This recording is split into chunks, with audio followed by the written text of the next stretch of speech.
Parlour जाने का time नहीं तो करीम में ये चीज़ मिलाकर लगाएं।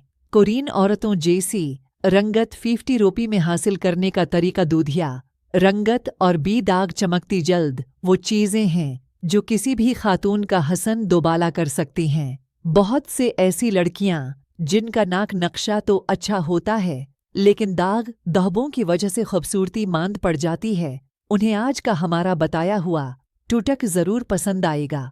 उसके लिए आपको चाहिए फ़ईर इंड गलो करीम 2 चम्मच, आधी लेमू का रस कुचा दूधा 1 चम्मच और एक वाइटनंग या विटामिन ए का कैप्सूल।